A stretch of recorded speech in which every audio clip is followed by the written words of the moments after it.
Hello, my name is Alex, and I'm going to talk about my project on flowers and how it changed my art style completely. For this project, I will introduce a theme I did last semester, which was on flowers and the trippy and surreal world of a character I called Peter. Peter is an alter ego of mine that contained a certain element of my artistic choices, which created an art style that I could describe as psychedelic and colorful. It uses bright colors and soft shapes and patterns to create environments that look out of this world.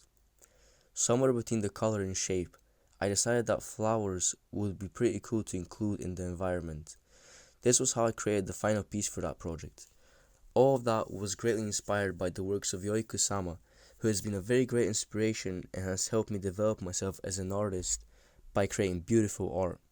Yoi Kusama is a Japanese contemporary artist who works primarily in sculpture and installation and is also active in painting, performance, video art, fashion, poetry, fiction, and other arts. She was born on the 22nd of March 1929, which makes her 95 years old, and she's still doing art, which I find quite impressive. She is known for her famous polka dots that she has used on sculptures, trees, and rooms filled with mannequins and mirrors. I took inspiration from her Flowers That Bloom and Flowers That Bloom at Midnight. I thought it looked pretty sick, and I thought that I would like to know how she did it, so I experimented with her style to gain a better understanding, which made me want to look at more of her art. Earlier, I was saying how I did my project in semester 1 through the viewpoint of my alter ego Peter, but for this project, I decided to show the beauty of flowers, the same beauty that Yoi Kusama could see, but through my own eyes. However, I didn't have this technique yet, so I looked through my older projects and chose one of my earliest drawings I've done this year at uni, which was all about spirals. I was trying to imagine how this flower could look if done with this technique, and I quite liked it. It had the psychedelic vibe that I wanted to express. For this, I had all my art supplies ready to go, and I just sat down in front of the page and drew for hours. I ended up with this alien looking thing that had more characteristics of an octopus than a flower. But that's what it was about. It was about making stuff weird, so it was a good starting point. I was very hesitant about it at first though, because it wasn't what I wanted or expected it to be. But I tried to have an open mind, so I did more experimentations that solidified my opinion of it, which was that it can be anything it wants to as long as it follows the order I made up in my head. That's why I judged all of them on. I was looking for them to be weird and have spirals.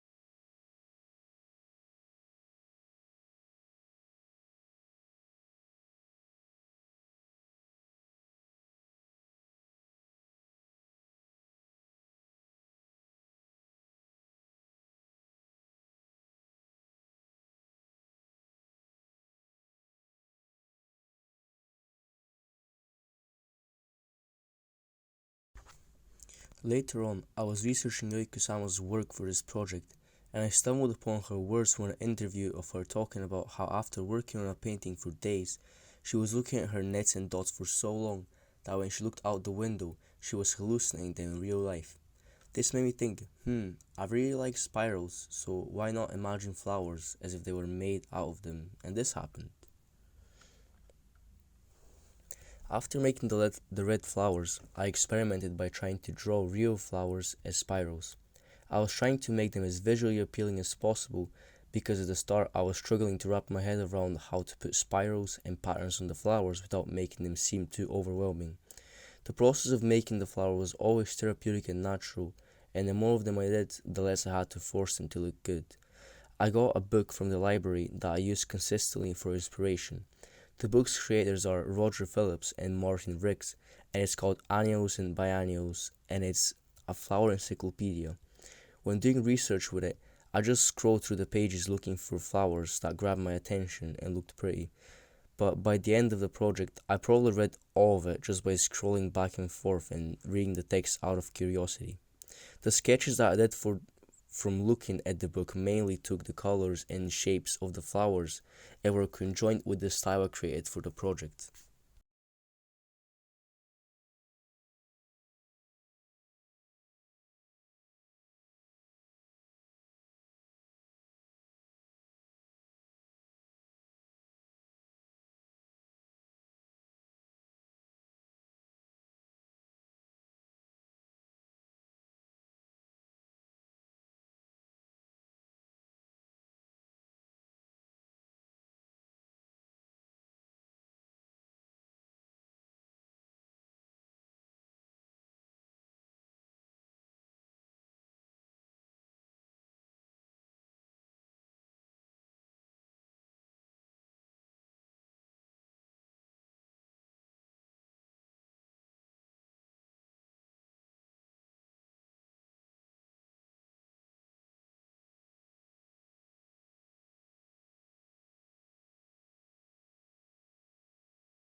The painting you see on the screen is my final piece called Flowers of the Stars.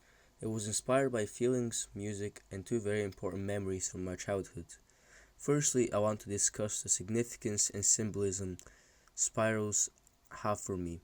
I used to struggle with negative emotions that would spiral into depression and anxiety many times, and what helped me get through these times was venting my emotions through art.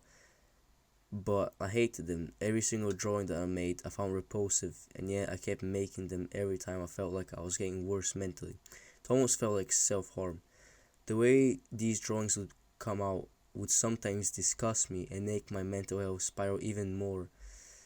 And for the longest time, that's the only reason I was drawing. As a matter of fact, I based my work during advanced higher art in school on these ugly feelings. But at the time, I felt uncomfortable sharing my struggles through art with others. So to make it better for myself, I told the teacher that the theme of my art is nightmares. During that time, I drew two self-portraits of myself. One of them was inspired by Salvador Dali's soft self-portrait with grilled bacon, and it was my face pulled by hooks and a massive frown. I hated it a lot, but my teacher liked it, and for the longest time, it would confuse me why do people like that haunted picture. I learned that people liked it because it was so haunting. It had presence to it. In a way, that kind of made me better towards drawings inspired by negative feelings. And by this project that is about the beauty and happiness I feel towards something, I hope I've redeemed myself to my younger version who wouldn't even imagine drawing something this nice. This experience made the creation of the painting even more significant to me because I'm grateful for being able to experience such joy and motivation as the painting kept changing. This is why I put it to play in the background of the video, so I hope you can experience these feelings as well as you watch it. I trusted the process from the start, and without a vision or expectations, I just drew on, and it kept looking better and better, and I couldn't see the end of it. Which brings me to the second symbolism of spiraling, which is Ouroboros. Ouroboros is a symbol depicting a snake or a dragon that is eating itself in a double helix or a circle. It represents infinity, the circle of life and death, cosmic harmony, and wholeness. The spirals are supposed to represent the flower's whole being. The spirals are the flowers. The idea for this came after I made a sculpture of a flower and its shape looked like a spinning top.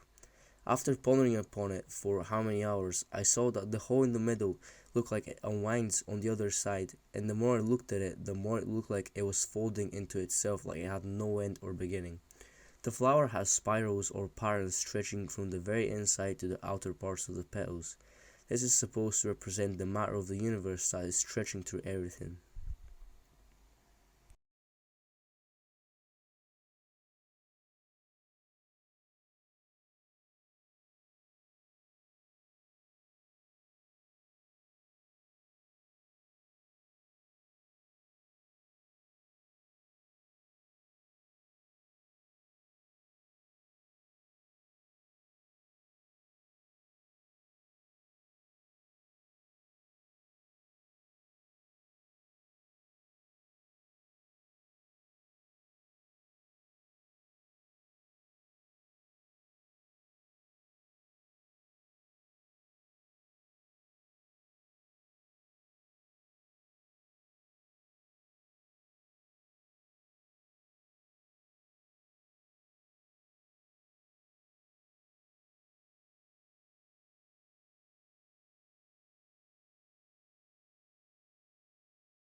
The memory that inspired this painting is one of flowers and the night sky I could see from my grandparents' house, and a significantly nostalgic memory of mine that I'm glad I was able to express through this painting, because there's the same level of comfort in the painting as there is in the memory. My grandparents live in a small town in Bulgaria on the border with Serbia and Romania. When I used to go there for my summer holiday, I was amazed by the beauty of the flowers that surrounded the house and how they looked as if a carnival was happening with all the different species that were of different shapes, lengths, and colors. Even though as a child I wasn't particularly intrigued by them, when I went to visit recently, I found the whole experience unforgettable. The sight of the green grass on the front of the house, surrounded by flowers, and a fountain with a child holding a fish in the middle of the grassy bit. Another memory I have is laying on the grass at the front yard at night watching the stars as there was the sound of crickets and other insects. These two memories are what the painting represents.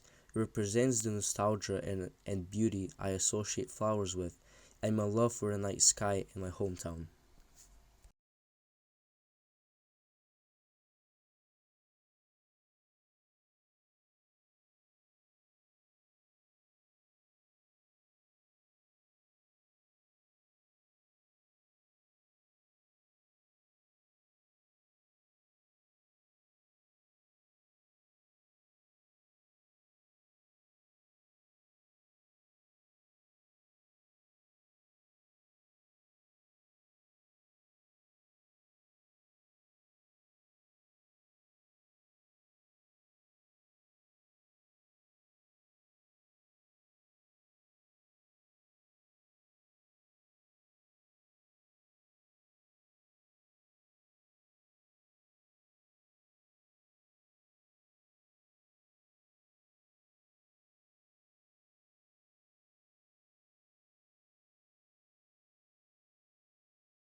The painting was made on an A2 canvas board, and for it I mainly used acrylics and oil pastels on top, and also printmaking for one of the flowers. I used collage by adding different bits of paper on the canvas, each having different meanings. The one with the yellow sun on it was a result of my printmaking experiments, and it was supposed to represent the warm sun in Bulgaria I would get to see during the summer. It's very important to me because it is associated with a lot of my childhood memories spent outside playing with friends on a hot sunny day. The paper with the blue nets that sits at the top right of the canvas is a follow up of my use of polka dots after finding out how well they can be used in art by Yoi Kusama. The piece of paper that is between the leaves of the two green and blue stems is a sketch I did of a flower, and it was added because I thought it looked cool and fit well with the other flowers.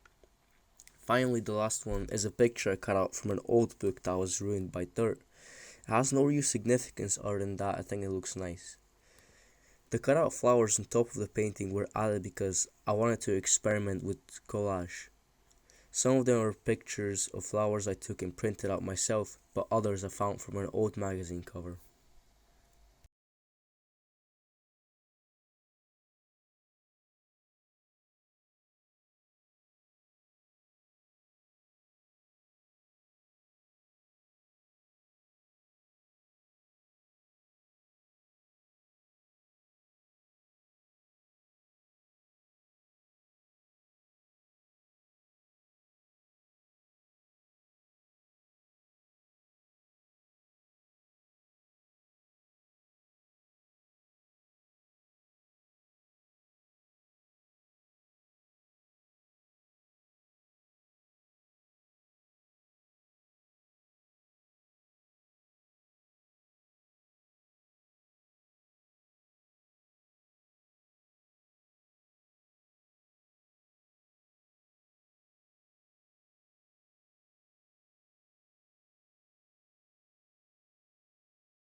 A very big contribution to the creation of this painting is the genre of reggae. During this project, I was just getting into reggae music and I found it to be very groovy and greatly aided me in being positive and open. It was like positive affirmations. I made a playlist on Spotify that I listened to the whole time that I was making the painting.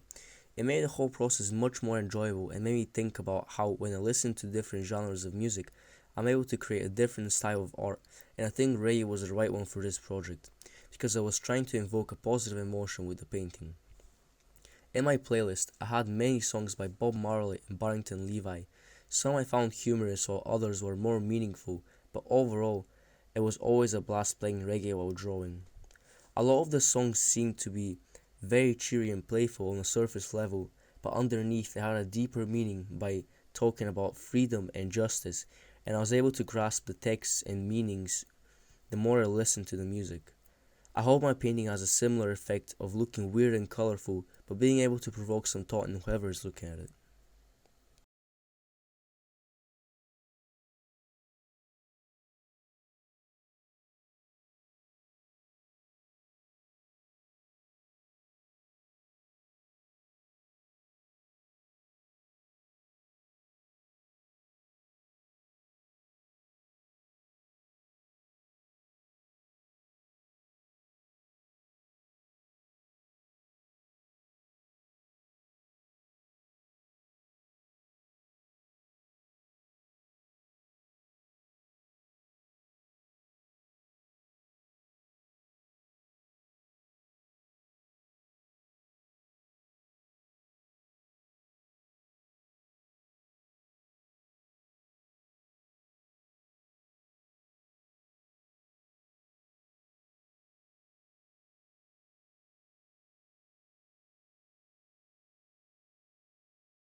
Thank you very much for watching and I hope you enjoyed the video.